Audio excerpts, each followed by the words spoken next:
I like it. I'm going to keep it rolling. Oh, I like it. Oh, right into the live stream. Spirit fingers. I like it. Oh, little energy. Are we going? We are going. Hell yeah, we're going. Here we go. We're live. Here. We are live with another episode of Disguise Coverage. Thank you, friends, family, folks, enemies. I did the whole intro last time with a lot of stuff like witches, wizards, muggles. Greg threw out a warlocks, but I'm not feeling that too much right now. I'm still a little sad. Buffalo Bills 2020 season has come to an end. That is the focus of this episode, the Buffalo Bills 2020 season review here on this episode of Disguise Coverage. I, of course, am Anthony, your host here on Disguise Coverage. Find me on Twitter at pro__ant. Feel free to give me a follow on Twitter. If follows aren't your thing, I'm also down for Blood Oaths and or Adamantium and or any one of the Deathly Hallows or Voldemort's Wand. Really cool stuff like that. We should do like a Blood Oath like through mail or something like that. Maybe we can do that'd be fair. Or like through carrier pigeon, in a little tube or something like that. Ooh. And then we just like just kind of like I don't know it's how dark, but I mean I don't know. I just feel like you were going that way, so I figured I'd meet you halfway. That's fair. And for those of you watching the videos, we go through the intro here, you guys, or for those of you listening, I should say, to the audio only on one of the many podcasting platforms that Disguise Coverage streams on, part of the Cover One Sports Network. You've either seen or heard another voice on this podcast besides myself, and that man is Mr. Steve Vega from the Buff Hub. And the reason he's on this episode, besides from the fact that we are friends and we work together, is I was on his podcast on the Buff Hub in July, roughly, to go over some Bills season previews, some thoughts about, Cam Newton and the Bills pin Patriots and the AFC East and all these things. And I like to bring things full circle. I like continuity. If you're a wrestling person, I'm a fan of long-term booking. So this is some long-term booking here. We started out on the Buff Hub with a season preview. Here we are together on a season review on Disguise Coverage. So Steven, welcome. Appreciate you. Why don't you introduce yourself a little bit to the Disguise Coverage fan base and Cover One Nation, and maybe talk about that awesome hat that you're rocking because it's amazing. Well, you told me to wear it. I had several hats that I was trying on, and we were just kind of figuring out what the attire was going to be. Obviously, the Sabres are playing tonight, so I had to throw on my Jack Eichel jersey. Beautiful. Captain Jack. I think he's going to carry us for the win. Try not to jinx it. Knock on wood. Hope so. So yeah, ladies and gents, I run the Buff Hub, a Buffalo Rumblings podcast, and I enjoy it. I do it every single Saturday. Have been doing it since the season started, right into the end of the offseason, whatever have you. And it's just been a blast. Guys like Bruce, definitely, you guys from Cover One, I've hosted y'all. Sal Capaccio, he's actually going to be on this weekend. Super excited about him being on there. We actually debated, and it was a pretty heated debate. I wasn't expecting it. Neither was he, but that's what happens when you're Bills fans, you're passionate sports fans. I'm super excited about the content for this weekend. And so I do the Buff Hub podcast. I haven't done video in a while. Actually, I think it was last time I was, with Jay Spence, and I've done it before with Dan Mitchell. I'm connected all over the place. And, that's the cool thing about being a Buffalo Bills sports fan, or just Buffalo sports fan. You meet so many great people. Met you, and we're constantly trading Ric Flair gifts ever since. Woo, that is us. Rolex wearing, limousine riding, oldest ride, longest line, Ric Flair. Good stuff. You're going to make me woo in a second, so just keep going before I take over with like 20,000 woos. That's what she said. And that is the intro for this episode here on Disguise Coverage. And as I said in the lead-in, we are going to get into some of the Buffalo Bills 2020 season review, some favorite moments, some surprises, and then start to turn things with an eye towards the offseason, top offseason priorities, how far we think the Bills are from a Super Bowl, and some offseason storylines to watch. So that being said, let's jump right into it. If you're watching the video or the live stream, you'll see the banner change on the bottom there. Favorite moment/moments of the season. You are my guest on this show, good sir. So why don't you lead us off with your one of your favorite moments of the season? Let me tell you, obviously an amazing season. Let me just begin. Woo! That's right, Joseph. And an amazing season. I got a smile on my face because there's nothing the beer can't fix, number one. With an entire year, you feel like a lot of people just felt like it went down the drain. I really don't think it did. And so in retrospect, looking back, and I really loved this question, although it was simple, it was just like, yeah, there was a moment. It wasn't just several moments that just kept happening sporadically where I couldn't really figure out if the Bills were for real or not. No, there was a moment there was a moment where they made everyone believe they're here to stay. And that moment was the drive against the Rams at the end of the game. Okay. Yes, you want to call pass interference and, it's this way and that way the whole game. Beautiful, because that's exactly how the playoffs are. And that's the monkey that was on Josh Allen's back going into this season. Can he win a game like this? And I'm watching this game and I'm on the edge of my seat because I'm just like, I'm so excited for Josh. Like, this is such a huge moment for his career. He can wear it as a badge for his new contract in the future. Like, he had several games, right? But, you look at the Rams defense is no joke. Yep. I believe they were the number one defense going into the playoffs. But correct. Fact of the matter is Josh Allen, it was a signature game, and I'll never forget it. I'll never forget just the beautiful touch pass over to Croft, right over to the defender. And, it just made me feel like alive. The Bills are here to stay. I don't care if we go 10-6. I don't care if we go 9-7. Seeing him get that monkey off his back was amazing. We ended up going 13-3. So that's my moment. Oh, that's a good one. You know what's funny is I didn't even think of that one. I don't know why it didn't cross my mind in the earlier part of the year, but when it happened, especially because it was coming off of like such a crushing moment, like the Rams had come back and we just looked terrible on both sides of the ball. We couldn't stop anyone. We couldn't score. Josh got his first interception of the year on a horrible call, and just all the bad momentum and bad juju was going through. And then he answers on like a third or fourth and 38,000 yards to go, and we get the first, and then the clutch touchy. Oh, that's a really good moment. That's a good choice. We got to think about it. The only losses that Josh Allen had this year, the Buffalo Bills had this year, was when they legitimately just got beat. And True. That's awesome. That's okay. That tells you we still have room to grow, and we're not making vital mistakes to lose a game. As a matter of fact, the Bills did the complete opposite this year. They capitalized on their mistakes by winning a game. You look at the Colts game, and that was a game we should have lost in a lot of people's eyes, but for some reason we were still in it. For some reason we still found a way to get back in the game and take charge of it, and that's who the Buffalo Bills are now. Now, there's a lot of room to grow. I know there's a lot of questions we're going to attack in regards to that, but that's the moment I'm always going to carry. I thought it was phenomenal. I thought it was signature for Josh's career, and I'm really proud of him. I'm really proud of this team. I like that answer. I like it a lot. Those of you watching live, feel free to throw into the comments your favorite moment or moments of the season. We've already started to see some come through. And Danny here, his favorite moment, throttling the Pats in prime time / Belichick smashing a phone. That was a good one. Joseph came through talking about how ticky-tacky was that whole game with the Rams. And then his best moment was the entire Seahawks game. Josh completely dominated that defense, picked them apart, and had all the answers. And that is very telling. I had multiple moments that were good for me this year, but Danny and Joseph stole a little bit of my thunder. Appreciate you guys. I was torn here. So the New England Monday night beatdown is really up there for me. We have, and I don't care that the Pats didn't have Brady this year. I don't care that they had a quote unquote down year, that they weren't playing good, that they weren't going to make the playoffs and they were already out. I don't care. We have been the little brother to the Patriots for so long.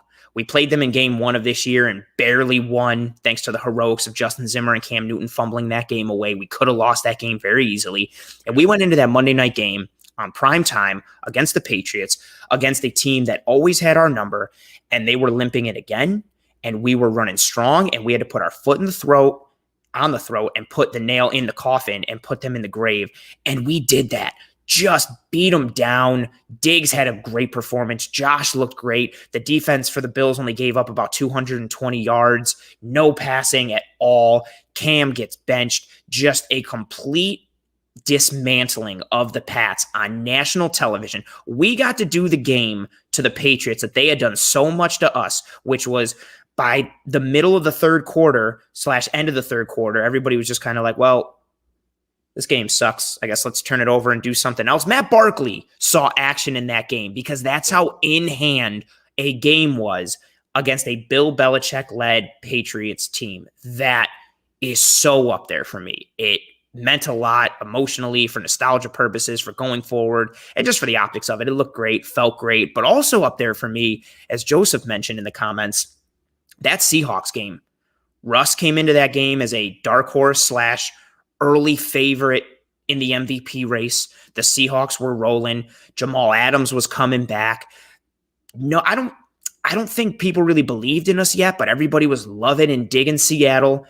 And like Joseph said, Allen picked them apart. We threw a gajillion times and ran it only when we had to, which was barely at all. Diggs was making everybody in Seattle's secondary look foolish, including Jamal Adams. We saw the great tunnel screen call from the check from Allen at the line, the opening drive touchdown to McKenzie, and then the defense turning Russ over 4 times. The scoreline, I think, was really misleading at the end with it being 44-34. But the Bills didn't really, I know they gave up 34 points, but there was a lot of garbage time points for Seattle, not to mention that huge deep one to David Moore when the Bills blew a coverage.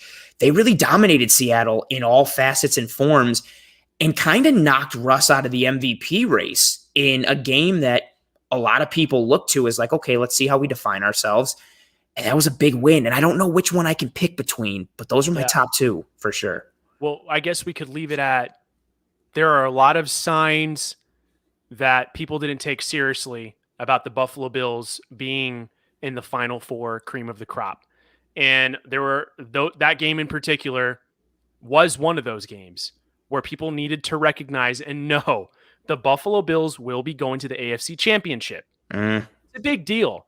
And now we know what those signs are. Now we know what games, how games need to go for the Bills to get back to that point. It's amazing.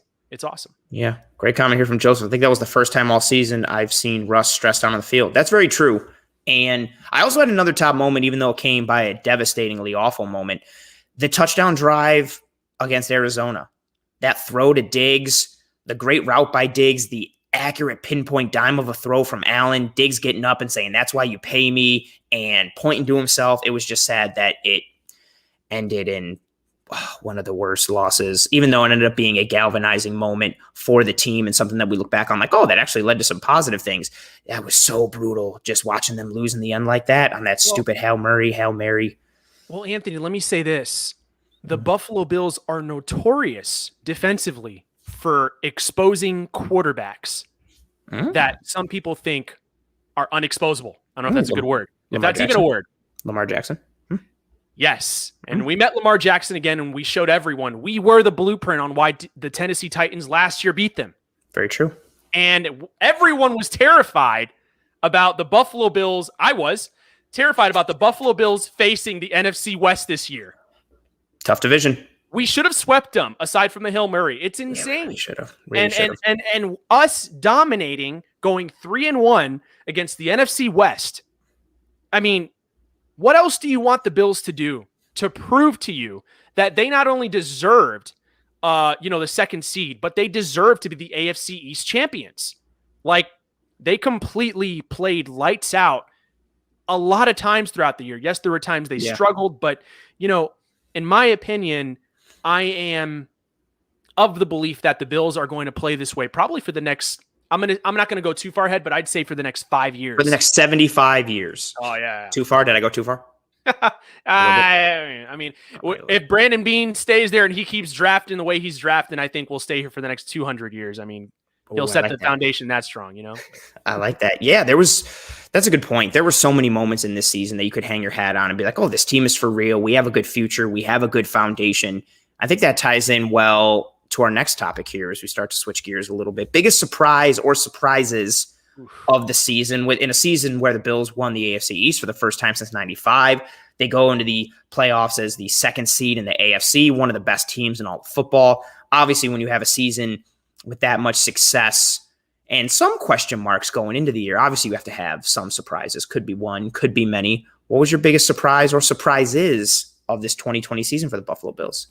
Yeah, I'm going to go. I really struggled going offense or defense on this, but I'm going to save my offensive take for the next question. But because this actually landed perfectly with what I've been feeling the entire year, was I could not believe the void that Star Lotulelei left. Oh, good one. And the whole season I'm thinking it's going to get figured out. It's going to get figured out. It's going to get figured out. And there just was never consistency.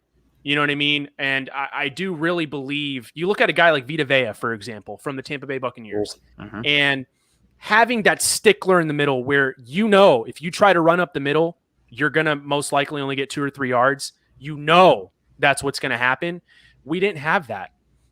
We really needed to bring the safeties in a lot. We had to get a lot of help from the linebackers, and they started getting dinged up. So I look at the void not having Star Lotulelei, and it was alarming. And, that was the biggest surprise of the season for me because, wow, look how the defense played. It was from 0 to none. Like, I couldn't believe how porous the defense was when the season started. I was like, okay, I'll take wins with our offense. Awesome. But defense, where the hell are you? Like, we're used to big plays, sacks, when people least expect it, just explosiveness. And we had to wait until the Seattle game to get that going, to generate that pass rush against Russell Wilson, which I thought was not the game that was going to happen. For sure, I thought it was going to happen against San Francisco. But, that was my surprise. That's a really good one. The star effect, it's so funny to me because we saw, I think for a decent amount of time, especially last year, a lot of people just were riding Star for he's not worth his contract. He doesn't show up on the stat sheets. Like, how many tackles does he have? How many sacks does he have? So on and so forth. And I think this year, and I say all that because, one, it's in my notes. Two, I was a big fan of Star's. I thought he did things that don't show up on the stat sheet, and he does things that amplify the abilities of the rest of his teammates and the rest of the defense as a whole. And I think this year, granted, there were struggles for injuries and teams they played, and there was a multitude of reasons, but that star domino was massive. Bills fans were clamoring for a one tech for the entire season because of the void, as you put it, that Star Lotulelei left in the middle. Yeah. And this year really showed you the role that he played and what he did, and even just the effect on Ed Oliver, somebody who had to start to wear different hats to compensate for the loss of Star. He was functioning in roles that he shouldn't have to function in. It affected his game. I also think he got a lot of unfair criticism this year. Ed Oliver had a good year considering everything, even just on its own, but considering everything he had to battle against and go up against without Star being there. It affected the impact that he was able to make on a game-to-game basis. And exactly to your point, it changed how free Tremaine Edmonds would be able to be. It changed how free Matt Milano would be. That's a very good one. That surprise. Again, this was a defense that even just, I know fantasy isn't real life, but the Bills defense were the first defense off the board in a lot of fantasy football drafts. That's how good people thought the Buffalo Bills defense was going to be coming into this year. And the thought was, if the offense could just meet them halfway, this team would be a force to be reckoned with. And that's not what happened. The offense carried them, and that's part of my biggest surprise. I had a lot, but my hands down biggest surprise for me, I had Star. I had some individual players on the defense and offense, but number one for me is the play of Josh Allen. I came into this year thinking that if Josh could just make a similar jump in year 3, the way he made from year 1 to year 2, again, the Bills would be in really good shape. Let's see if he could just reduce some interceptions. Let's see if he could get to about 30 touchdowns. Let's see, how many yards he could pass for a game. I wasn't concerned on the individual metrics. Like, he's got to throw for 300 yards a game and he's got to throw for 4,000. But just seeing the progression that he can make. And he came out this year being one of the favorites for MVP as we finish this year. And his ability to, one, changes mechanics. We taught that was lauded all offseason and going into this year. His work with Jordan Palmer and his ability to change his platform and his launch point, his hips, his shoulder, his throwing point, his throwing angle, that was all tremendous. But his mental ability to play quarterback, his processing pre-snap and post-snap, his ability to make reads and progressions, and then to tie it to the physical and make some of the throws that he made on a more consistent basis. We saw through his first 2 years, he would pull some throws out that were elite, that only he or Aaron Rodgers or Patrick Mahomes could make. And he would pull some amazing throws that just made your jaw drop. And then on the next play, he would make a throw that would make you want to reach the TV and punch him in the mouth. And this year, that's right, raise the eyes. But this year, just consistent in his play, consistency in his reads. I think that for me is what, not to turn it to a sad moment, but what made the playoff game against the Chiefs even more disappointing for me. All credit to the Chiefs. They played a great scheme on defense, and the way they pattern matched and got physical and locked up the Bills receivers and created pressure up front. They did a tremendous job, and they had a great game plan. But Allen had some reads and some completions that he could have made underneath, but he forced some throws. He made some things that he didn't necessarily have to make, and that's not the Josh we saw for most of the year. If you were going to give him a 6-yard completion, he was going to take it. If you gave him a 4-yard completion, he was going to take it. He pushed the ball downfield a bit, but he was a smart, dissecting, surgical quarterback for the regular season, and that surprised the heck out of me. I didn't know whether or not he could make that jump, whether or not he could solidify himself. He did that this year. Oh, what do you got? So when's the last time you remember not Buffalo Bills, any team getting a receiver like Stefan Diggs and helping take a team to 13-3? The only one that comes to my mind, not even 13-3, but just literally shot the stock of a team all the way the hell up, was when Randy Moss got traded from the Raiders to the Pats. I'm also thinking of when T.O. went to the Eagles. Right. So there are times where players who get acquired, however, right, a number one receiver does that to a team. And that was absolutely not what I was expecting in Stefan Diggs' first year. I thought he was good, but let me be real. I did not think Stefan Diggs was this good. I mean, he led the league in receptions and yards. I don't think anybody was coming in being like, what a great move. I mean, Diggs is going to lead the league in receptions and yards. Nobody was thinking that. Nobody. Not even the most optimist of fans. When a wide receiver like him comes from a quarterback like Kirk Cousins, where Kirk Cousins has everyone in the world to throw to, you're thinking, maybe he just had a couple of good years that mounted up to a point where he felt he just wanted to get out and blah, blah, blah, blah, blah. I'm looking from the outside looking in, and I'm thinking to myself, we're going to have to see it quick and in a hurry before we get too invested, and then this turns into a, crapshoot. Mm-hmm. I am so thankful forever that the Buffalo Bills acquired Stefan Diggs. Stefan Diggs literally was franchise changing, and he got Cole Beasley to 1,000 yards this season overall. And even when you juxtapose it with the thought in so many people's minds, how much did we hear, oh, well, if Diggs didn't like playing with Cousins, he's going to hate playing with Allen. Allen is inaccurate. Just wait until October when Diggs isn't showing up to practice and he's throwing a fit. And there were those stories were out there. He skipped practices in Minnesota. He didn't want to be there. People were labeling him a diva and a problem child. There was a decent amount of Bills Mafia that was upset with how deep the wide receiver class was in the 2020 draft. They were like, I can't believe we gave up all these picks for a receiver when we could have just stayed in the first round and taken one. There was still a good amount of doubt around that move, let alone the optimistic people who nobody was thinking, whether you were the most optimistic or the most pessimistic, nobody was thinking this dude is going to come in, lead the league in receptions and yards, take away attention from Cole Beasley to the point that he's going to lead the league in receiving yards from the slot, help Josh Allen to an MVP type year. You nailed it. That was a franchise altering trade.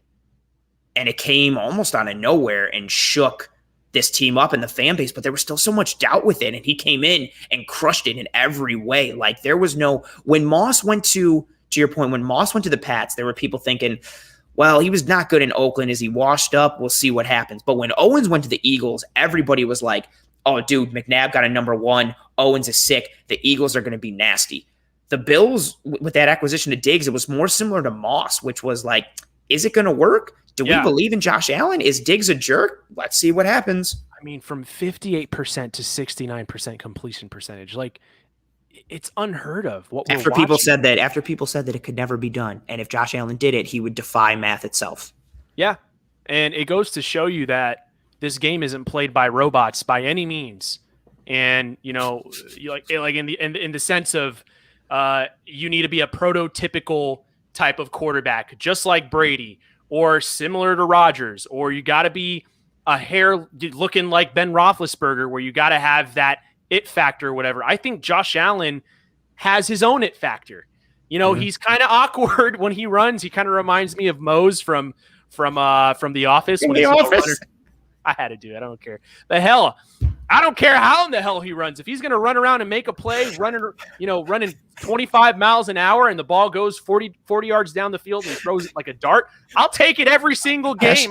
Hashtag runs like Mose. Yeah, go ahead. Hashtag runs like Mose indeed. I don't care. I'll take Mose every day of the week if he's going to take me to the AFC Championship. You kidding me?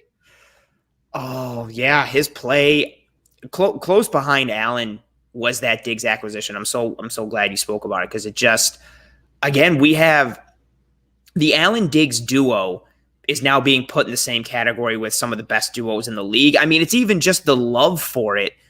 Granted, some people are, slave to the moment, but it's being talked about in the same breath as Kelly and Reed. And those are two Hall of Famers. Jim Kelly and Andre Reed are two of the best of all time at their positions. When you're done, I got to bring something up that Sal told me. It's a spoiler for this weekend's episode on Buff Hub. Say it now. Say it now. What did Sal Capaccio tell you? Sal Capaccio, number one, is an almanac. He has so much data. He's a cornucopia of knowledge. Oh my gosh. I'll just sit there and I literally just let him talk so much as we were recording, because I couldn't help but just take in this amazing perspective of 1988 when the Bills went to the AFC Championship and lost. And he was saying to me, this is exactly what 1988 felt like. He says, I'm not saying this just to say it, Steve. I'm saying this to every Bills fan watching. 1988 was this year. He said, I got chills thinking about what I felt like. Younger, seeing the Bills electrifying, Jim Kelly, and I'm just saying to myself, watching them, like, we have something. Finally, we have something, and it's special. And that's what Bills fans, I think, really need to, I don't know if acquiesce is the right word, but really take in and soak in and understand and dissect.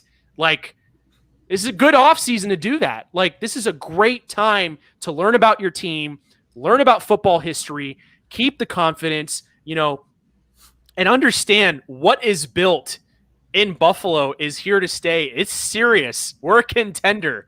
This is no joke. We're a couple of steps away from legitimately being polarizing to a lot of teams, just like the Steelers and the Ravens were when you look back in the day with Hines Ward and Ray Lewis, all those guys. Like, we're looking like one of those teams. Tremaine Edmonds is on his way.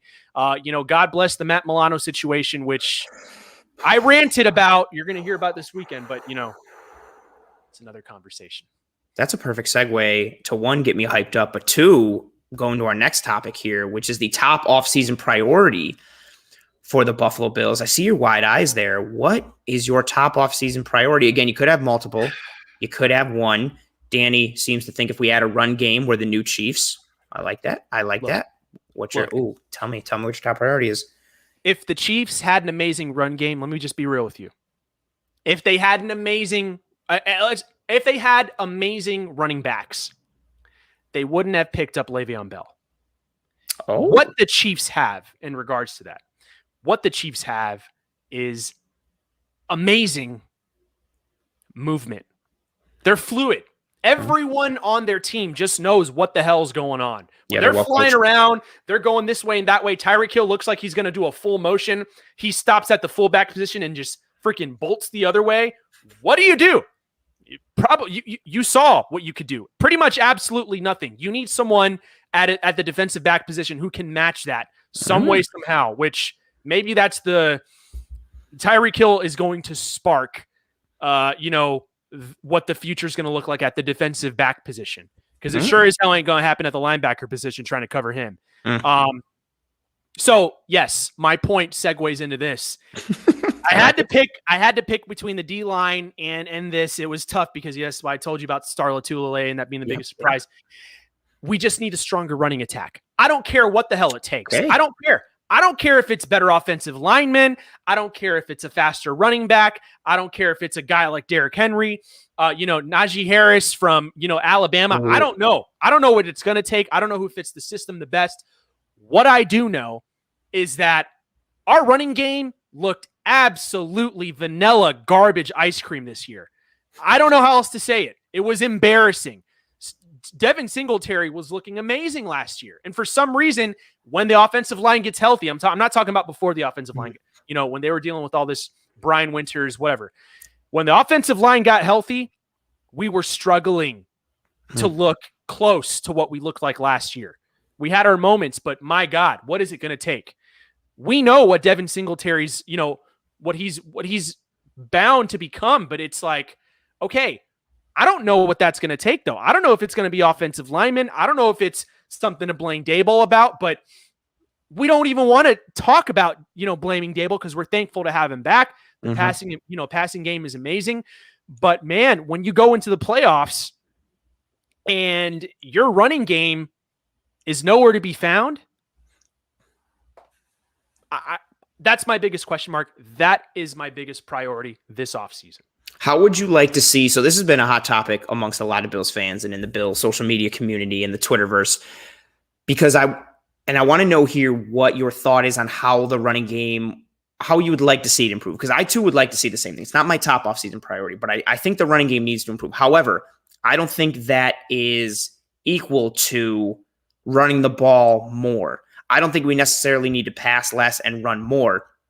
I don't think more volume equals more success, but we need to be impactful whenever we do run, whether that's 2 times, 20 times, 12 times. When we run, we need it to mean something. We need it to be enough of a threat and pose enough of a threat that the opposing defense has to account for that in some way, shape, or form, that it's in the back of their mind that, if they run it here, we might be in trouble, or we still got to watch out for the run and we can't sell out for the pass completely.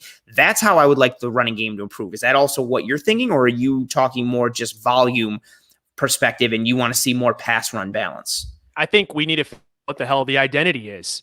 Like, I don't care if it's just ground and pound and we're successful getting, 4 yards average, 4-yard average. But the fact of the matter is that, look, the Chiefs' identity is this quadruple option.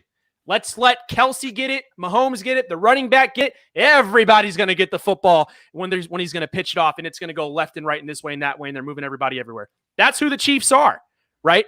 How do you stop it? Maybe it's still yet to be seen as Harley Davidson roars through here. Look, fact of the matter is that I don't care what the running game looks like. I just don't want to see our franchise quarterback for the potential 10 to 15 years get mollywopped, get knocked out of the game, get concussed, and never look. And he ends up looking like a shell of himself. I don't want to deal with that.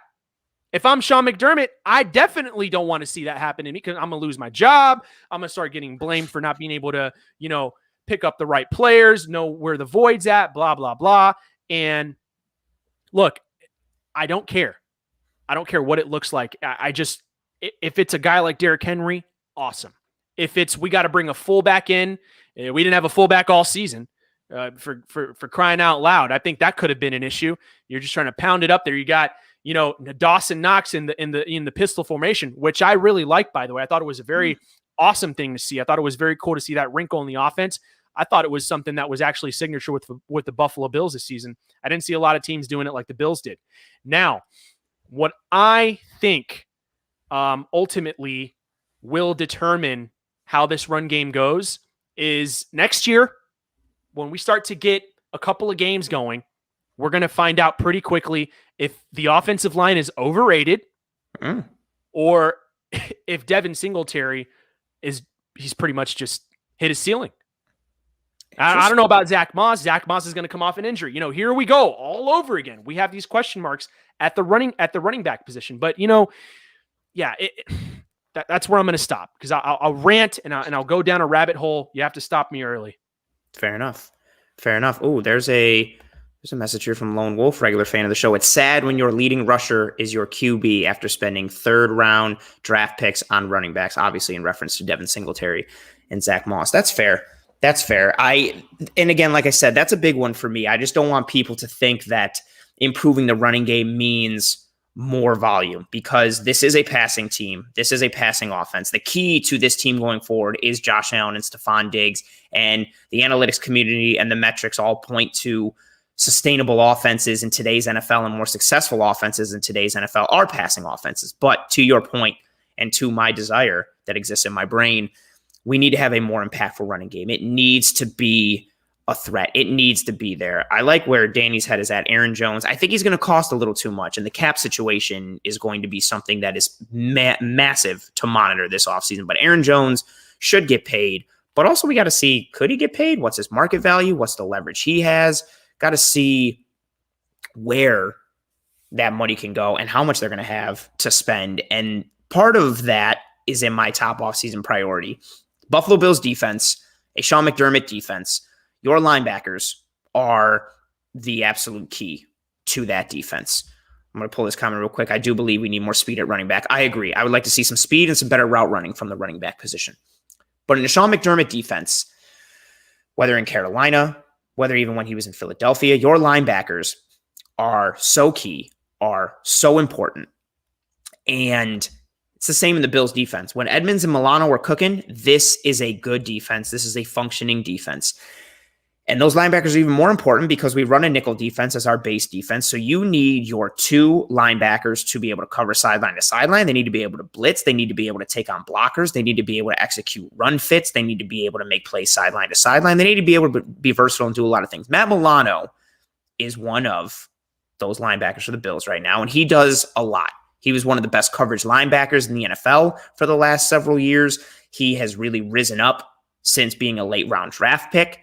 If the Buffalo Bills do not re-sign Matt Milano, which I want them to, but I recognize it's going to be tough. Same thing with keeping Darrell Williams. The contract situation and the salary cap is going to be tough. It was already going to be tough before the cap went down. If the cap is reduced to 175 or even 180, which would obviously be more, that's still going to be hard to navigate. If Matt Milano leaves, which has a decent to high likelihood of happening, my top offseason priority is getting a linebacker to fill that spot, whether it means we go hard in free agency, but I would prefer to go linebacker then in the first round. If Koromoa somehow drops, or even Zaven Collins, I'm starting to get into a lot of film as we get towards draft season, a lot of tape, and I've started grinding, but I'm not completely there yet. We have to address the linebacker position if Matt Milano goes, because we saw what happened when Matt Milano went down. All respect to AJ Klein until he was used a little appropriately and we all started signing apology forms for him. AJ Klein was a mess. That linebacker spot was a mess. I'm seeing some comments coming through on Darren Lee. I don't know if I'm ready to be confident in Darren Lee to start and fill the shoes of Matt Milano. I don't know if I recognize his speed, but I don't think he can function in that same capacity as Milano. He might be able to, but right now I am nowhere near being able to say that. And there's a lot of prospects in this draft that could fill that spot. And if we lose Matt Milano, again, Sean McDermott defense, the priority that linebackers have, the necessity that they have for that defense to be successful, that is automatically my top offseason priority. And that's literally where my head is at. Right now, I've got some others. I would like to see the offensive line addressed. I would like to see the defensive line addressed. I would like more of a strong edge rusher, somebody who can just straight win one-on-one. I don't want to have to scheme all the time and run stunts in games and simulate pressures. I want a guy that we can put on the edge and just be like, nope, he's really good. He's going to beat whoever's trying to block him. I want somebody who can do that. But if we lose Milano, which, as people in the comments are saying, Bean's not going to pay Milano big money, especially with the time that he's missed and, having to value Darrell Williams over Milano to protect your quarterback. It's very, very, very possible that Matt Milano goes, which would be sad because he's my favorite Bill. If we lose him, top offseason priority is replacing him. It is also, I love Matt Milano. I've been an advocate of the Italian Stallion since freaking March last year, okay? Knew this day was looming, and I dreaded it. Look, there also is a big, strong possibility that when Latule gets back,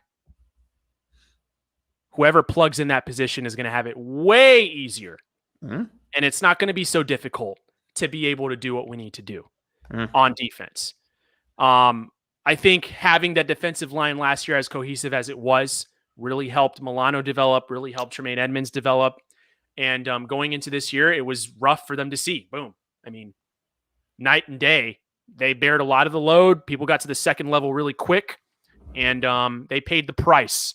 Their shoulder, pectoral, you name it. And it was tough to see. But, I'm happy they fought through it. But I want to go back to something real quick, if you don't mind, because to bring relevancy to this whole running game situation. Okay. Tell me, man, in the Davy Crockett hat. Tell me. Oh, yeah. Look, wave it. You told me to wear it. So I did tell you. I like it. It's good. It was a gift from my wife. No judging. She's I love it. It's so toasty, too. It looks very soft as well. Sorry, continue. Yeah, I think it's real. I'm not sure. Might be. I hope not. Oh, I don't like raccoons. Well, maybe. Yeah, sure. Whatever you want. Yeah, I mean, whatever. Yeah. Okay, so basically, running game. This Super Bowl is going to be a perfect example of, is it just schematically what works in the NFL now, or is it really just coaching?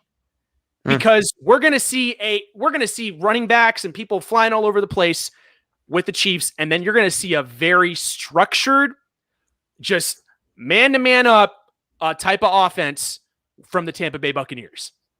And they're just going to run it up the gut with Fournette, or they're going to, run a zone read or whatever with Ronald Jones. So they're not very fancy in the run game. So I'm interested to see if the old-fashioned stuff really still works in a game like this. I think it can. But you're going to see the biggest test against, obviously, Kansas City. So I wanted to bring that up and just, throw that out there. So I thought it was very interesting to think about. I like your thought there. Your mind is on the running game. I don't disagree for that importance going through. And there's several priorities. I wanted to pull up. I had this comment up from Randy Hardman, fan of the show, and awesome guy on Twitter. Appreciate you. There are options to replace Milano, both on the roster and in the draft. I recognize some of the pieces on the roster. I'm not as hopeful for them as I am some players in the draft. And the only problem with hoping for in the draft is you got to hope those players are still there. And you have to hope that certain guys fall and there's a certain run on certain positions that you don't need in order for those guys to fall.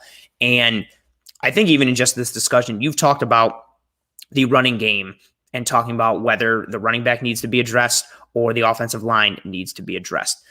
And I've spoken about the offensive line, the defensive line, replacing Matt Milano. I'd also like to see, if Milano is gone again, he is the top priority for me, replacing him with someone who is quality and who can play all three downs in the Bills defense and fulfill those responsibilities and not be a vulnerability. Or some sort of, I wouldn't doubt Bean's ability to do this, signing and acquiring players that can collectively fill the void of Matt Milano. But I would prefer it to be one holistic person. But along with the Matt Milano priority and the offensive line and the defensive line, we saw some quotes from Mcdermott in talking about the need to get more speed and physicality on this team. And in seeing how we lost to Kansas City and seeing how we were bullied to a degree with some physicality, we did not meet the Chiefs. We met their chippiness after the play, but in game, their jamming and their ability to get physical on both sides of the ball, especially with their defense against our offense, we didn't meet that. And with a team like the Chiefs, you need to be able to get physical with Travis Kelce, be able to maintain some sort of athleticism and or speed with Tyreek Hill and Mecole Hardman. I said it on the film room with Eric Turner this week when we were going over the Bills and Chiefs game. The Bills defense is a technically sound defense. They are a well-coached, well-schemed defense. However, they're not overwhelmingly athletic and or fast. If you look at their secondary, which is a very good secondary, Micah Hyde and Jordan Poyer are, in my opinion, the best safety tandem in the NFL. And if they're not, fine, more power to you, but they're at least top three. In a worst case scenario, you might like somebody else. That's fine. But neither of them are burners. Tre'Davious White, one of the best corners in the NFL, he's not coming through with a 97 Madden speed. Neither is Levi Wallace.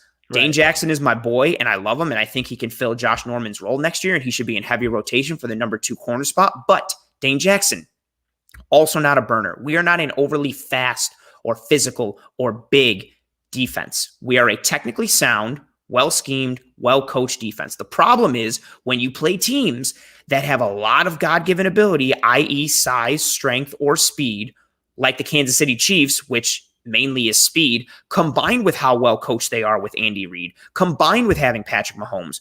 When you play a team like that and your team relies upon technique and execution, if you do not bring your best technique and do not bring your best execution, if you are slightly off, you will get burned time.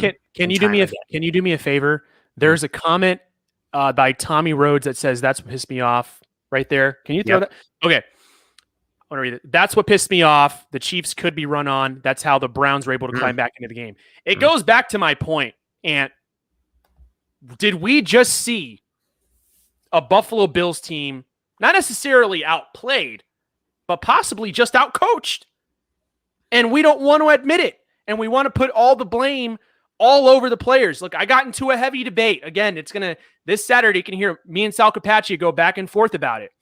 I was very upset that I didn't see Matt Milano tested in man-to-man. I saw a lot of zone, and it was just riding me up the walls. And we didn't get physical with Travis Kelce at all. No chips, no jams, nothing to reroute. Who in the hell else do we have besides Tremaine Edmonds and Matt Milano to go mano-a-mano right off the line and at least push him to let the D-line get some pressure for a couple of seconds? I'm thinking the whole thing about that game was just frustrating to watch because we didn't figure anything out until the end of the game. And honestly, to me, I've been doing this podcasting, doing analytics for a while now. Look, that's a sign to me that your coach has no idea how to match up. Mm-hmm. And I towards the beginning of the game, it was a very big struggle. I didn't see. I know Tyreek Hill, but we stopped Tyreek Hill. We slowed him down in the first game. Why didn't we just let them try to run this time again and see if a more improved defensive line, I don't know, would have just done better? That game, that's when we plugged in, Zimmer. It was raining and it was, Edwards-Helaire. I mean, it was a sloppy football game on both sides, but we did not allow them to pass the football. So, yeah, and exactly. There you go. No way Kelce should have been allowed to get a free release. I totally agree with that. And that was a very heated conversation I had, where people are, I think people are giving the Kansas City Chiefs a little too much freaking credit here. Okay? That's all I'm saying. But they... It's a great team. They're a great team. Don't get me wrong, but I just think the players. This is a topic that could go on for forever. This is the Bills did not bring their best in terms of execution or planning, and they got out coached, they got outplayed, they got out schemed, they got out executed. But they didn't play like the team that we normally see play all year, whether from the play calling, the execution, the coverage. They did play a little timid and a little conservative in a lot of ways. Oh, you got the Cover One channel talking in the Super Bowl champs. Too much credit. Well, that's from Eric there, the Godfather, Cover One. I recognize that the Bills did not bring their best. They did not bring their best at all. But as far as giving Kansas City too much credit, I mean, they have so much talent. They're well coached. They executed so well. They were able to pick apart everything that we did. Are you then telling me, look, Eric, I would love for you to comment as well. And I'd love to host Eric as well. It'd be great. Are you telling me that the Browns are better than the Bills then? Because the Browns sure as hell gave them a run for their money. But the Bills were just outplayed and outcoached the whole freaking game. I mean, offensively, we couldn't figure anything out.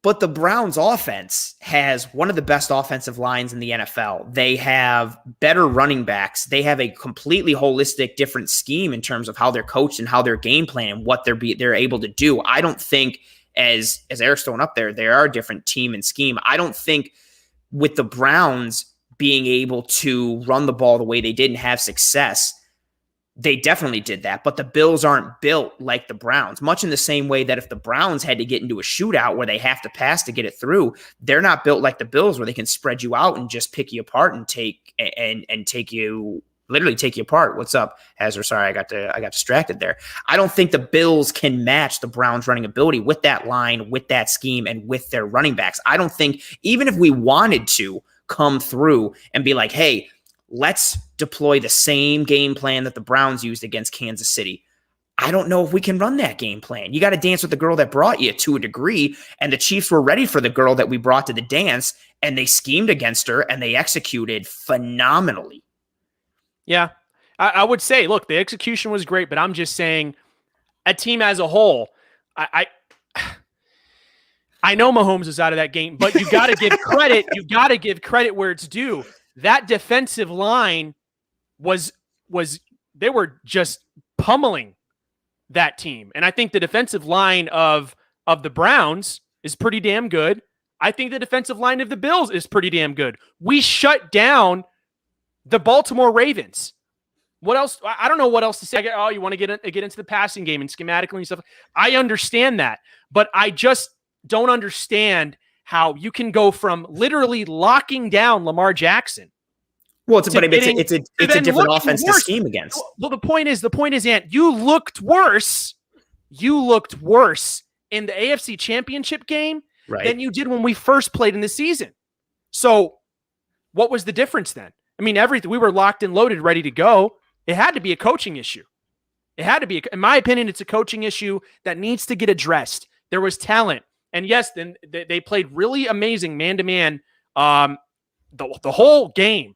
Right. But does that onus go against Stefan Diggs? I mean, why aren't you getting separation? You're getting separation all year, you know? True.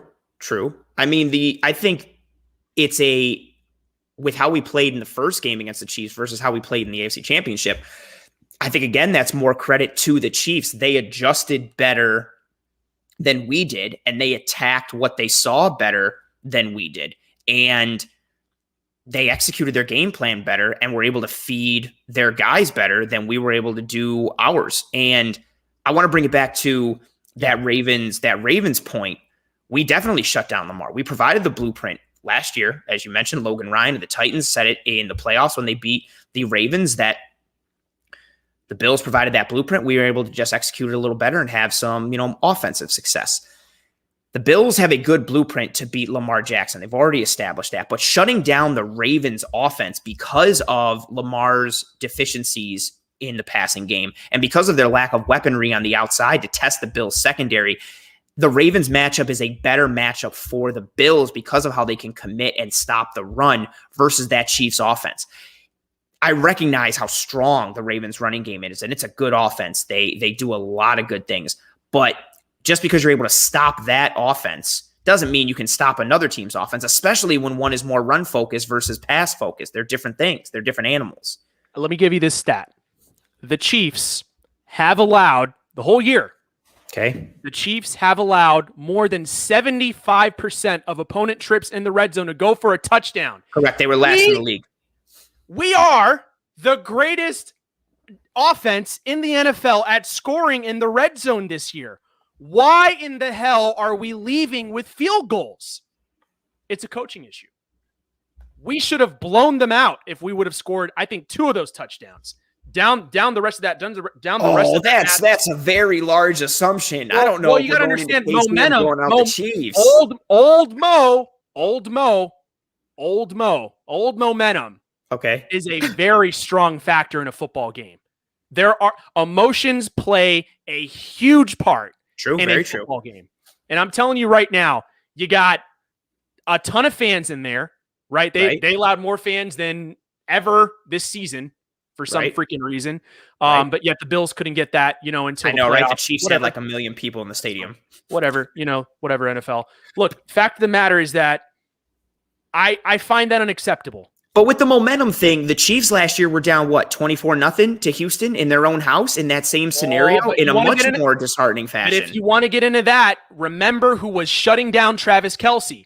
Travis Kelce was getting shut down by their third, I believe it was their third string, whoever's playing against him. He got hurt, Travis Kelce went off, and everyone thought it was all Travis Kelce. No. Travis Kelce got loose because he was going against, I think, their fourth or fifth string cornerback at that point. No, but my point with that is the momentum aspect. Like the Chiefs have gone down, and they went down to Tennessee that same playoff as well. For them, I don't think even if we capitalize on whatever, even if we go up 24-0, 21-0, I don't think you can say if we score those touches, we blow out Kansas City. They are a team that is built to come from behind, to sustain drives in a short way and take up time, but also just gouge you for like a 5-play, 80-yard touchdown drive in the blink of an eye. I don't know if we're blowing out KC. And that momentum aspect, I fully recognize it, but they were down in similar facets and forms before, and they've shown their ability to come back in the blink of an eye because of their talent and because how well coached they are and because of how well they execute. Well, look, I'm not taking away that they are explosive. What I am saying is that the Bills are explosive too. Very true. The Bills were a shell of themselves in this football game. And it just blew my mind away that there wasn't a single moment where I said to myself, look, the Bills are going to win this game. The whole game, I felt, we're going to lose it. Since right when the first couple of drives happened, I said to myself, they don't know what in the hell to call in the red zone. They don't know. And that was very frustrating to me because whenever the Bills consistently score in the red zone, they are a nightmare. And teams want to match that. They start playing more aggressive. What I think what it was with that Chiefs game is that this is the thing, the Chiefs were in control the entire game. So practically they did whatever the hell they wanted to do. Correct. They dictated on both sides of the ball. So correct. That's why I'm saying they had momentum. Old Mo is a huge factor that is not a stat. True. Momentum is you're in the football game, you're playing it, and when you feel it shift, when a turnover happens, whatever. Look back at the Raiders game when we get that fumble with Josh Norman. What did you feel? The Bills were in control. Yes, momentum. But that's I am all for that. I recognize the momentum. I'm just saying. Yeah, that's my point though. It's like you can't rule out if the Bills, what if they consistently just scored in the red zone on those trips and with touchdowns instead of field goals, or at least 3 touchdowns instead of field goals. Like in that whole span that happened. Like I don't know. I just see a completely different game. I see Daboll pulling out, different plays. When the Chiefs saw that they couldn't score in the red zone, they manned up the entire freaking game. We couldn't figure it out. This is, man, I really want to continue this conversation. I know. Look, it's a good one. And everyone's going to keep having it all year. But it's just fresh. It's a fresh wound. We're going to heal. We're going to get statistics. We're going to get this. We're going to get that. But don't ever forget Old Mo. Fair enough. That actually leads into our next topic here of how far are the Buffalo Bills from a Super Bowl, whether making it, whether winning it. I think the Chiefs have firmly established that they are the cream of the crop in the NFL. They are the team to measure oneself against. So how far, in your opinion, are the Bills from a Super Bowl? Look, I think the coaching, it's going to get fixed. This game was a big learning lesson for them, a huge learning lesson for them. And thankfully, because of the way the chips have fell, cross our fingers, knock on wood, we still have the same coaches, the same personnel, you name it, right? Mm-hmm. Continuity. Look, I like it. This is what I'm going to say. I believe the Bills are a stronger 4-man rush away from getting to the Super Bowl. Oh, okay. Because, look, I love Jerry. I think Jerry is going to be an all-time Bill forever. I love him. I think he has done amazing things in games, in situations that no one else could, right? I mean, the legendary football or fumble for touchdown against Denver, that was awesome. Mm-hmm. It's a moment for Bills history forever. It was great. It was awesome. He's had moments like that over and over and over. But look, I'm going to be honest with you. There was zero pressure against Mahomes.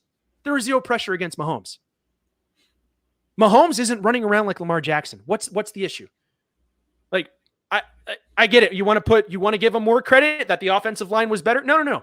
I'm going to leave it at this. Maybe the 4-man rush is just not good enough to get to the Super Bowl. Because if your 4-man rush is good enough, then you bring 5, you're a nightmare. If you look at Kansas City on the other side, they played faster, they played stronger. Feliciano was getting driven back like it was practice. Yep, Chris Jones had his number all night. I never saw Feliciano get pummeled like that. And that's why, tensions boiled over into the end of the game. Josh Allen got frustrated. We didn't know what to do. But their defensive line is a perfect example of what it's going to take in a game like that to get to the Super Bowl. They rushed 4. They stopped us because they rushed 4. Everyone else was able to get manned up, double covered. They were able to play 2-man deep and do whatever the hell they wanted to do with one of the other guys. Like, they did whatever they wanted to because on the scoreboard, they had control, number one. Mm-hmm. And number 2, their 4-man rush got there. And I think when you have a strong 4-man rush, you're a force to be reckoned with. Look at history in the Super Bowl. For God's sakes, the 9-7 and 10-6 New York Giants taking down Big Bad Brady and the big bad offensive line and weapons he had. Yeah. I mean, what other evidence do you need? You don't have to dig too far and to try to figure that out. So that's just my opinion. I like where your head is at. I echo the sentiments of the pass rush. I would like to see a stronger edge rusher coming off. Somebody, again, who we know can just get consistent pressure one-on-one. But that's hard to find in just one person, in one thing. And because of that, I am leaning towards, there's been some comments in it in the chat already. In order to get over the hump, you have to be able to contend with the best team in the league, to contend with the bully on the block. We saw it in the 30 for 30 documentary series on Jordan and the Bulls. They had to build themselves to be able to beat the Detroit Pistons, both as a team and Michael Jordan himself, his training regimen, his mentality. You have to be able to be built to go toe-to-toe with who's the best. I think the Bills right now, if they just stand pat, if everybody comes back and they continue to evolve as they have, which isn't guaranteed, I think they're one of the top 4 or 5 teams in the NFL. I legitimately think that. However, I think the gap between the Bills and the Chiefs is very large. I do not think we match up well with the Kansas City Chiefs because of their speed and their athleticism. I think in McDermott's presser a couple days ago, when he spoke about, we need to look at some things, we need to see speed, we need to see more physicality, I think that is an aspect that needs to get upgraded, and was said by a couple people here in the chat. Well, what do you got? You got a point? It's a hypothetical. It's fantasy, but look. Okay. Do we win against the Chiefs if Bill Belichick is our coach with the same personnel? Oh, wow. That's a massive hypothetical, man. Well, no, hey. I mean, do we win? Yes or no? With the players we have on the field and on defense, do we win? Yes or no? I don't know. You see what I'm saying? That should be a black and white answer. If it is, no, but that can't be a black and white answer. That's such a massive hypothetical. If you want to get to the Super Bowl, you got to coach like Belichick. He's done it plenty of times. He's gotten there as many. That's also granted, but that's also discounting players that he's had and situations that he's had and all the external variables and the context that has led him to that point. That's a massive hypothetical. Oh, boy. I'm just saying, though. I mean, what's your answer to that question? If Belichick is the coach of the Bills, do the Bills win that game? Absolutely. 110%. Wow. He has the experience. He has he knows what the aura is like being in that game, keeping your players engaged, and how to be in that game. That was Sean McDermott's first time ever coaching as a head coach in an AFC Championship game. Let that sink in. So yes, I'm not taking anything away from Sean McDermott. Amazing accomplishment. I am proud of the whole team. What I am saying is if you want to beat them, you have to coach like that. That's all I'm saying. Like, coaching-wise is a huge deal. When situation. Massively. You want to get into plays, you want to get into schematics. Situations are everything. And if you know how to coach in situations, you consistently win really big football games. You know what I mean? That's fair. I just don't know if the Bills are built, and I see the comment here from Tommy, Belichick would have played coverage instead of soft zone. That's for one. The Bills did go man and switched up coverages towards the end of the game. They got burned worse than when they were in their zone. I fully recognize, and I think that the Bills got out-coached. They got out-manned in terms of situational football and just the overall game aspect. Andy Reid and crew which is a phenomenal crew. Spags is a Super Bowl winning coordinator and coach. Eric Bieniemy is a guy who should be a head coach. He's phenomenal. And then you have Andy Reid. I think McDermott and crew, they got outcoached. That's fine. And as Eric is throwing there from the cover one, and they got toasted when they went to man. That's correct. I don't want to doubt or say that there's no way that you can coach up any unit to beat someone else. But I also think, as much as the Bills coaching staff missed and whiffed on this game, which they did not set us up for success, and we did not execute how we should have. I don't know if the Bills have the horses to run with the Chiefs. I'm gonna ask you a real tough question after this. Go ahead. I just don't know if at the end of the day, like even saying like, oh, we should have not played soft zone. We should have manned up. We should have done this. Who's manning up against Tyreek Hill? The speed aspect. Who's manning up against Mecole Hardman? I would have liked to get more physical against Kelsey. I think we could have done some things with him, but the guy's one of the best, if not the best tight end in the league who's putting up historical numbers, and they scheme and execute combined with that talent. And I don't know if go ahead with your question here, because I'm getting distracted by the smirk on your face, and I want to know. I'm playing devil's advocate because we got crap to address. You want to get to the Super Bowl, you got to ask the hard questions. Okay. Does Bill Belichick blow a 9-0 lead? Dude, it was 9-0 in the first quarter. Doesn't matter. You're up 2 possessions. You're up 2 possessions.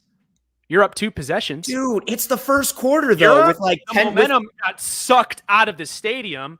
No, it did not. They were down 9-0 in the first 5 minutes. There's still 10 minutes left in the first, the entire rest of the second, the entire rest of the third, and the entire rest of the fourth. Not to mention, as Steven put there, that 9-0 lead, I'm guessing, was fake. There was good coverage on the first drive on Tyreek Hill. Tyreek Hill drops a completion that puts him at midfield on the first drive for the Chiefs. And then the Bills get stopped. They punt. Hardman drops the ball. He fumbles, and the Bills scored a TD. That 9-0 lead was built on unsustainable factors. And that 9-0 lead, I recognize it's a 2-score lead. That's not a lead that is putting anybody in the grave, let alone the Chiefs and the type of offense they're built around, let alone with how much time was on the clock. I don't think that's enough of a lead. Let me put it to Turf Toe Mahomes was playing against us, not Patrick Mahomes. Turf Toe Mahomes. No, they shot him up. He was fine. Look at his mobility, the way he was running.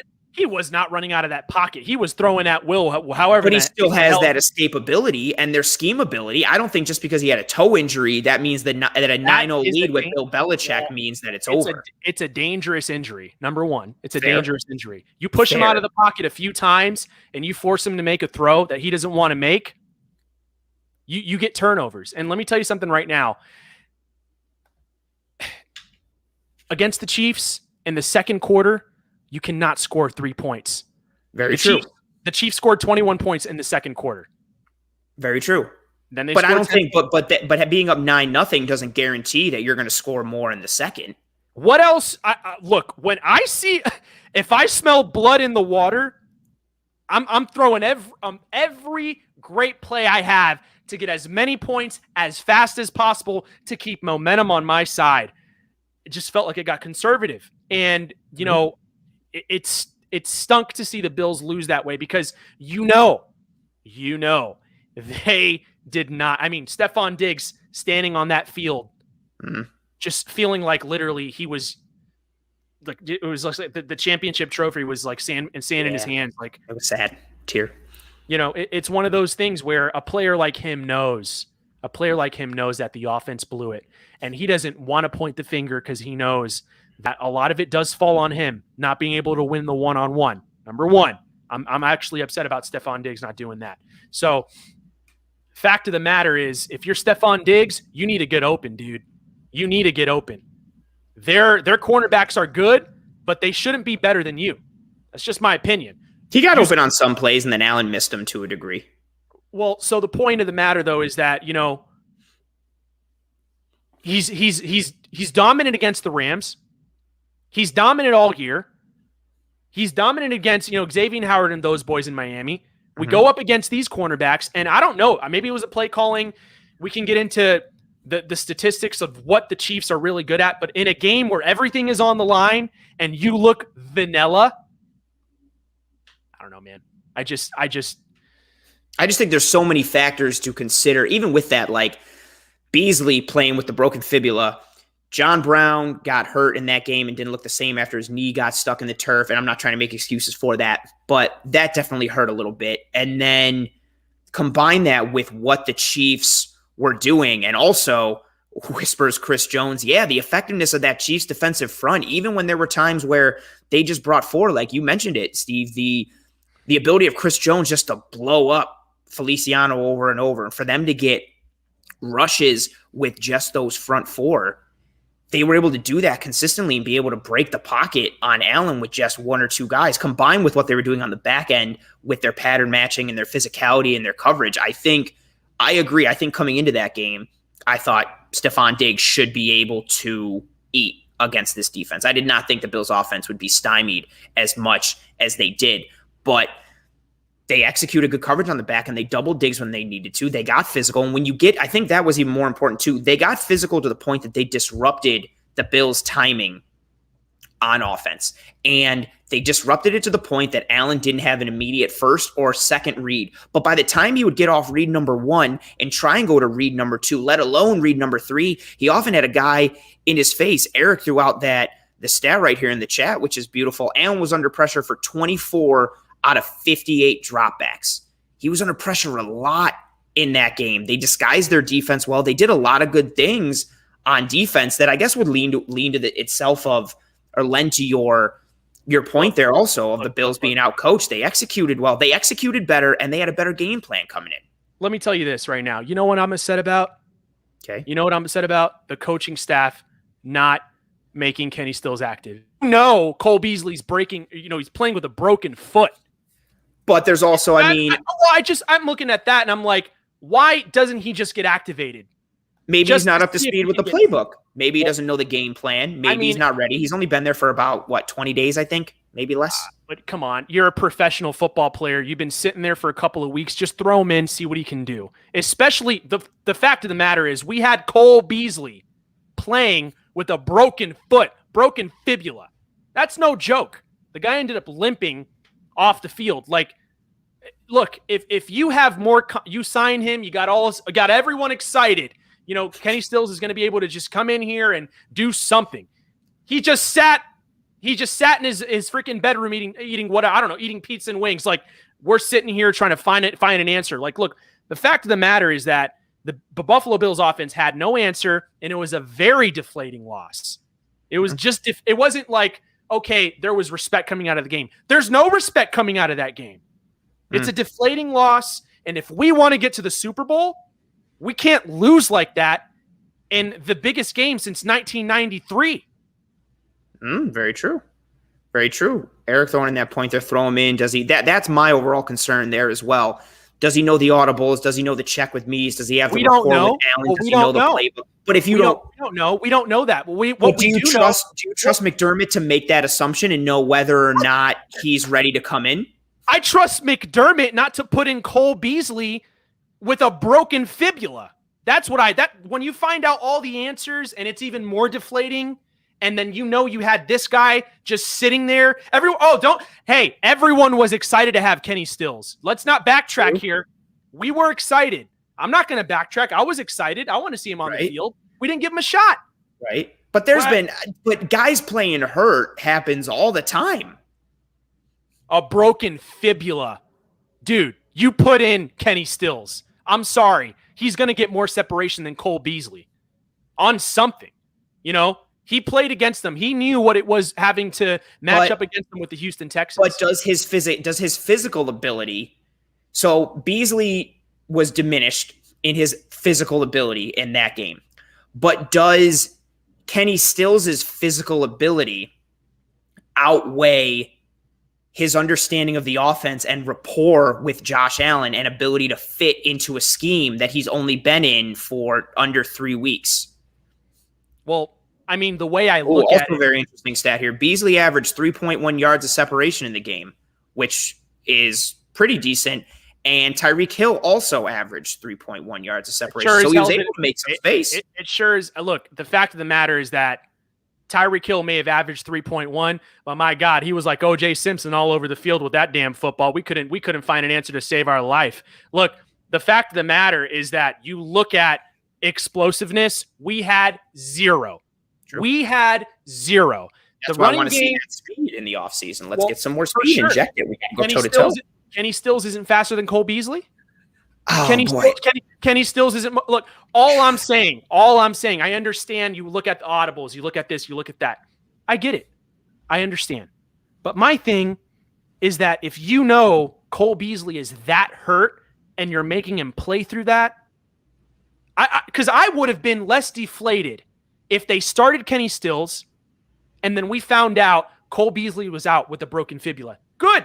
Totally understand. We actually have a valid excuse, right? We went into the game believing that Cole Beasley, he was good to go. We didn't know he was playing with a broken fibula. We thought maybe he tweaked his knee or something, like whatever. It's just one of those things. It's like, golly, like I love analytics. Don't get me wrong. But when you watch a football game, it's black and white. It's black and white. You got zero pressure. They threw the football all over you. Travis Kelce played like the greatest tight end in NFL history. And we had no answers, except when they decided to let us have some answers. They just let up. Whenever the pressure was on, we had no answers. I want to continue this conversation so bad. We're gonna move on to a next topic. I just think there's a lot of context that needs to be added to several of those points. We're going to move on. We've started to discuss it a little bit as we start to wind down here on this very charged up episode of Disguise Coverage. The chat is charged. I'm charged. That hat is charged. I'm still liking that hat. It's distracting, but in a good way. I love it. There you go. Flick it. Let us know. It's alive.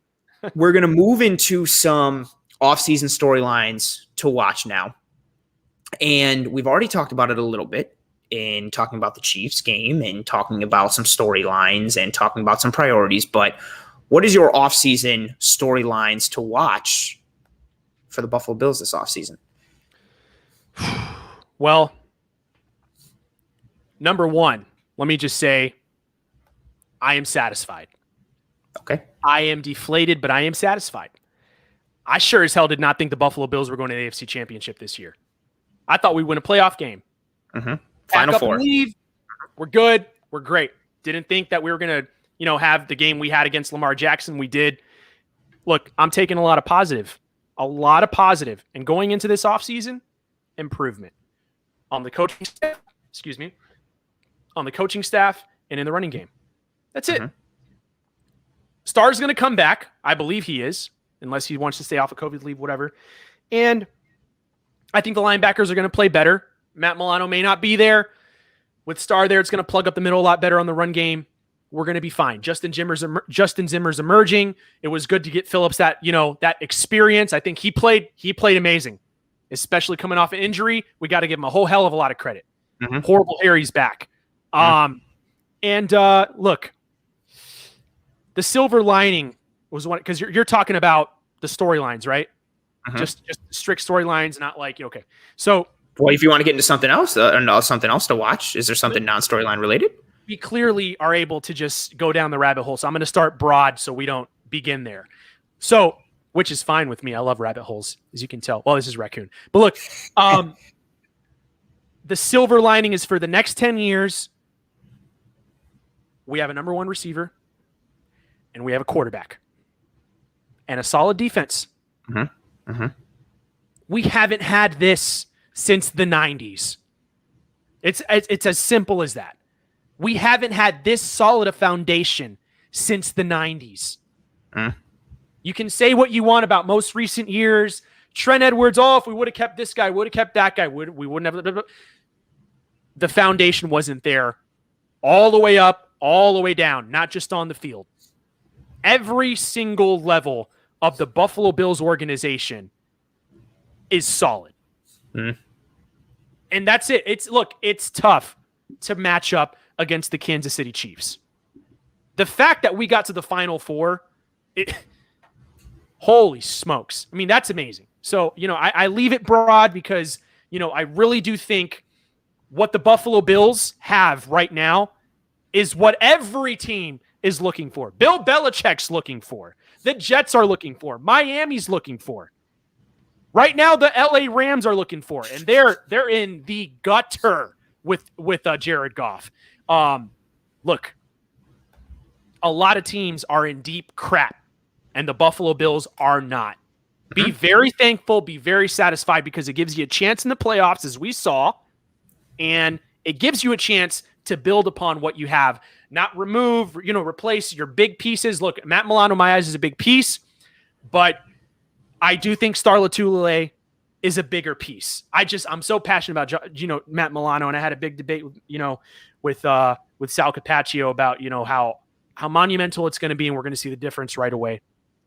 It really is. It really is. I think it's going to take a couple of games, maybe 4 or 5 games for Star Lotulelei to get back in the swing of things if he's back. But I just don't see someone affordable to be a plug-in for Matt Milano in free agency and to just come straight out of the draft to be just as dynamic and just as good right away for the Buffalo Bills. So there you go. Oh, fair point.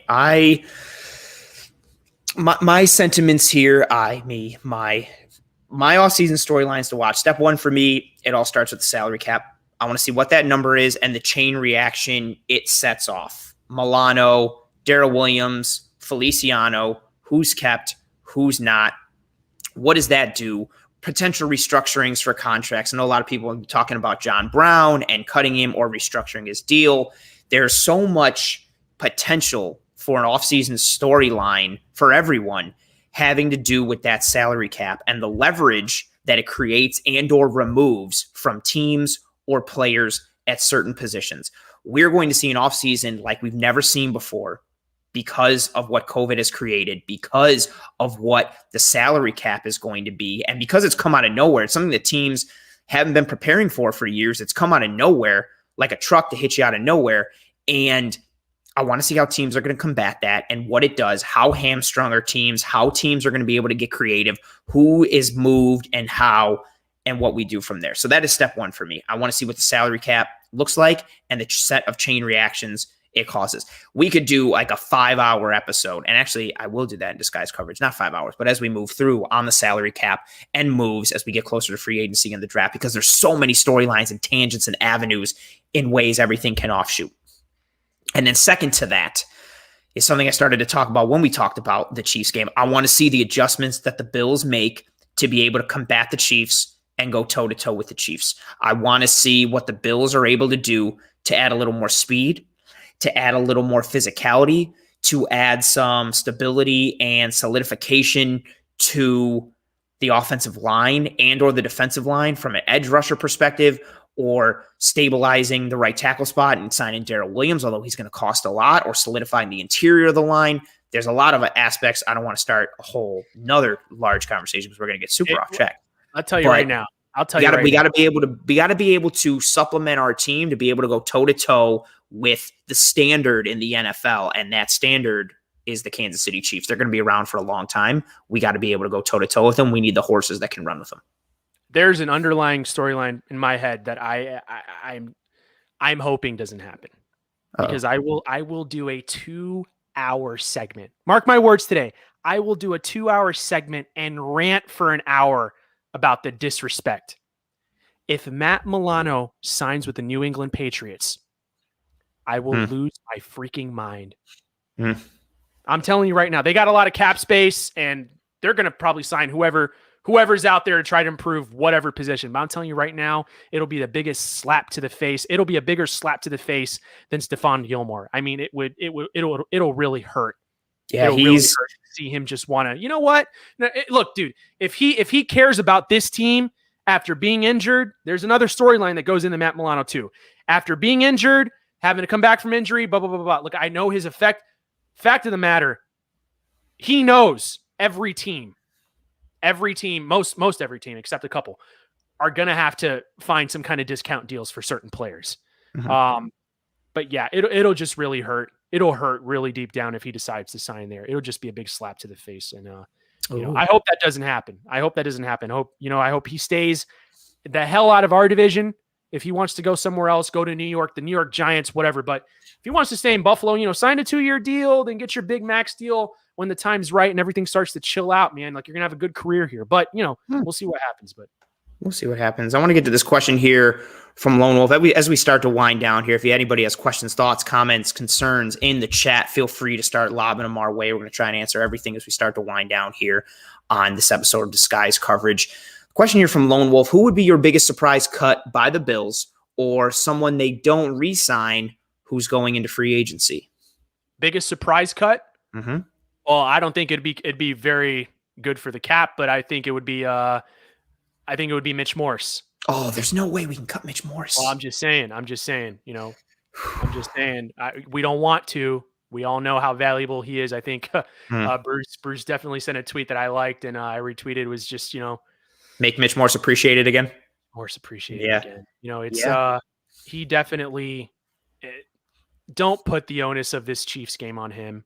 There's a lot that a center has. Are people putting the onus on him?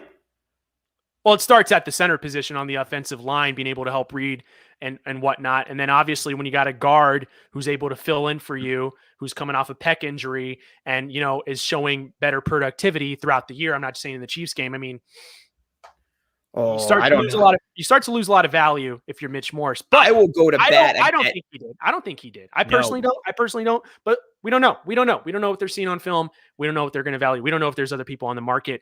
But this cap, this whole situation, we're just going to have to be patient.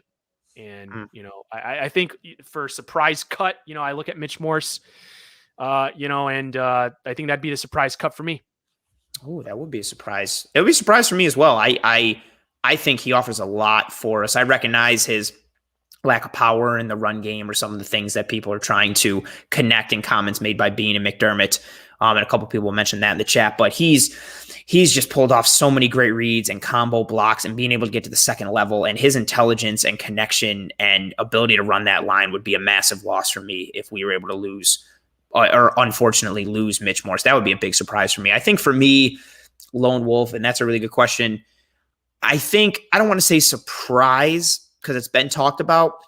John Brown is someone to watch, not potentially just straight out being cut, but his money and being able to restructure a deal. There's a lot of good free agent wide receivers out there on the market. And I think the Bills have leverage in potentially restructuring and doing some things with John Brown, because I think if the options are like, hey, you can go to free agency or we can restructure and have you stay in Buffalo for some things, yada, yada, he's not going to have a lot of leverage going to free agency. One, in this salary cap climate of 2021 in this offseason, but two, with the amount of wide receivers and quality wide receivers that are available this offseason. So I think you'll see some sort of John Brown restructuring more than you'll see a cut, but I think he would be the biggest surprise cut in terms of it being a surprise, but also having some basis and realism. The money works out to a degree. I also think for Morse, as a couple of people have thrown out there, the dead money works out different ways based on when he's cut, if it's a post June 1st cut and so on and so forth. And Randy throwing a comment in there. Moving on from Brown makes sense. They have Davis. There's options in the draft. Hodgins coming back, et cetera, et cetera. Yeah, I really like what John Brown brings to this team. I like his dynamic, but I could see the Bills potentially moving on from him, or at the very least coming him being like, hey, listen, we got to do a restructure, because they'll have the leverage given the roster makeup now, combined with what John Brown is going to be faced with if he goes to the open market. It's not and also we have to take into account players that were injured, whatever have you. Did the Buffalo Bills still have success at those positions when they were injured? The only one that we can say is black and white is the Matt Milano position. There ain't no way in hell AJ Klein's going to take his spot. I mean, if we're being hypothetical here, I mean, if it's just one of those things, like he does not fill that role well. He's a blitzing semi-coverage linebacker. He found his stride. Great.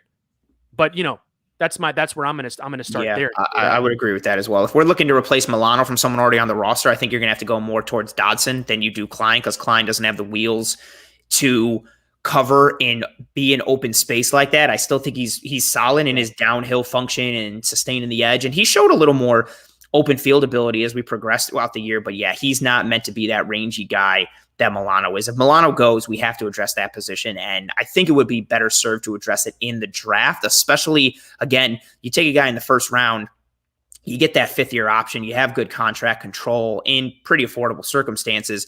You would get a guy that you're able to have for a long term, especially having being paired up to Tremaine Edmonds, whose 5th-year option is right around the corner, creeping up on us. And the Bills have to make a decision on that.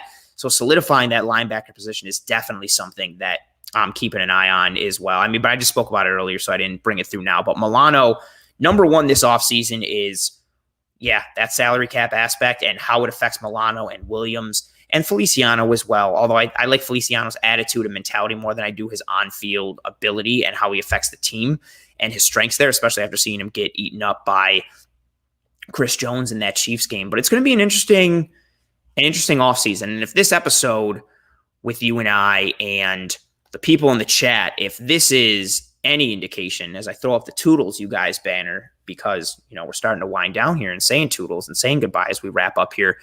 It's going to be a very charged offseason. There's a lot of emotion. There's a lot of thoughts. There's a lot of feelings. There's a lot of preferences. There's a lot of belief. And again, if this episode is any indication, just this one tiny episode in the grand scheme of things, this is going to be a very, very interesting offseason. As you mentioned, and as I think Bills Mafia needs to get their head around, this is a good team with a solid foundation. They've got stability and leadership on field and in the front office. They've got a good head coach, a good GM. They've drafted well. They've built a good team. They have a franchise quarterback who's established himself. They have a star wide receiver, number one wide receiver in Stefan Diggs, but they have to get better in certain areas if they want to be able to contend with the best. If they want to be able to contend with the standard, i.e. the Kansas City Chiefs, they have to change some things, and they have to get better and adjust some things and tweak some things on both sides of the ball. Adapt or die. You got to be able to be sustainable in what you do and how you attack teams and continue to get better. This offseason, everyone's going to have a whole bunch of tape on Josh Allen and the Bills offense and figuring out how to try and stop him and how to further attack this Bills defense. So you got to get better. You got to be able to tweak. You got to be able to adjust. You got to get better in your mentality and in the roster. It's going to be a very, very, very, very, very interesting and charged offseason. I can't wait. I can't wait for the grudge match at Arrowhead. It's going to be next year.